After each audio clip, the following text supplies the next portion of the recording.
I'm Rajeshri Venkatramanan, reading 120 words English Shorthand Dictation. If you like my dictation, please give me like, add comments, and share to your friends. Okay, we can start.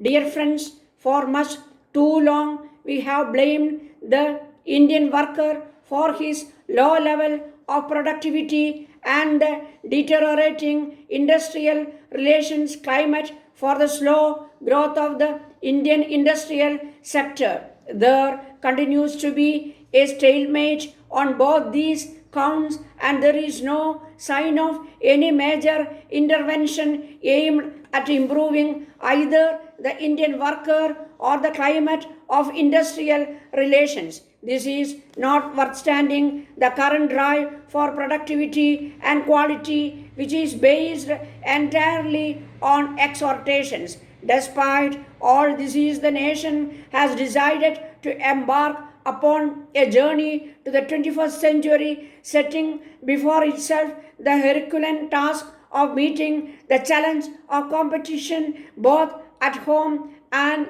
in the world market.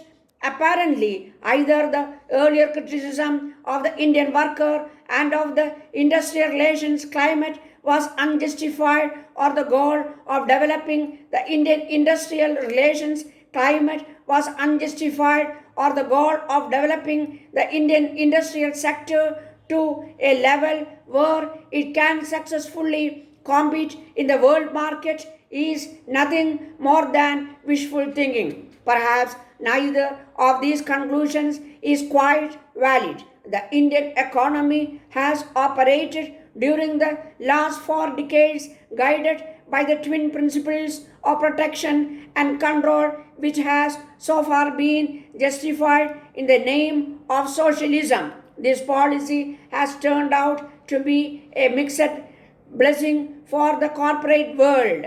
In the absence of any real competition, the Indian industry has been able to sell whatever it produces irrespective of considerations of cost or quality, and without having to invest on research and development.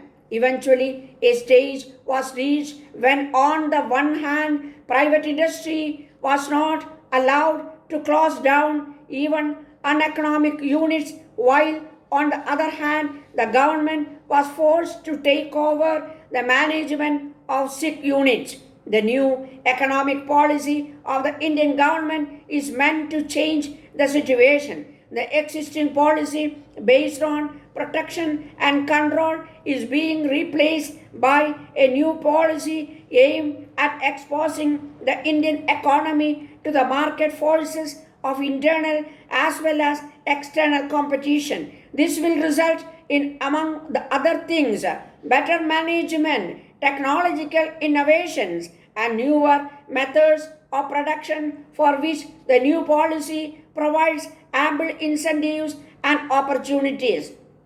Having largely failed in the past to fully develop and utilize the industrial workforce, we seem to be shifting our emphasis onto the technological factor as an instrument of rapid development of industry. However, if we are planning for the shape of things to come in the 21st century, we cannot afford to overlook the industrial relations system evolved over the years.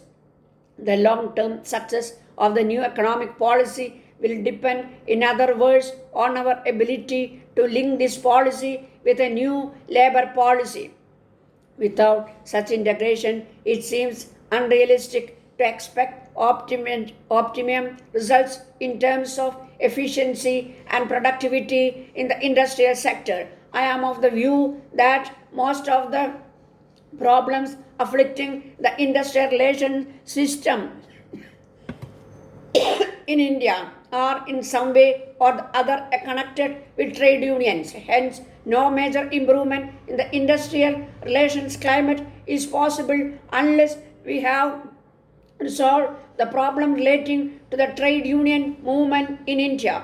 Trade unions started in the West is a collective response of the working class to the oppressive and exploitative policies and practice of the employers. In those days, the sole concern of the factory owners was to maximize the profits, and in the pursuit of that objective, many excesses were committed against the workers. Trade union began as a protest movement to fight against such exploitation of the weaker sections of the society. This was indeed a noble cause for which some of the dedicated and committed leaders of the movement had to make heavy sacrifices.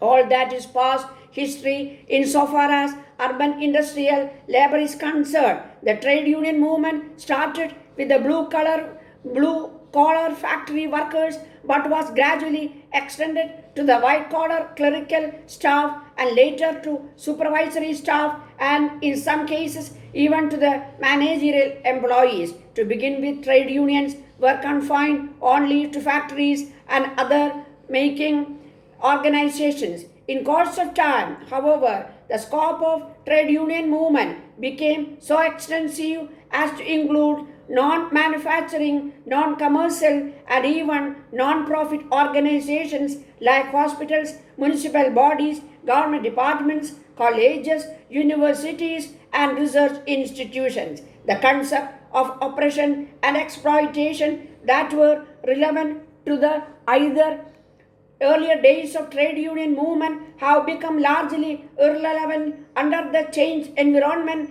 at least in the urban industrial sector. Apart from this, labor legislation has become a measure to ensure the protection, welfare of the industrial workers. These and other changes should have had a profound impact on the character and role of the trade union movement in India. Nothing of the kind has happened, and the movement has dragged along the same old beaten path of confrontation. By and large, and unions have continued to fight for procuring economic gains and for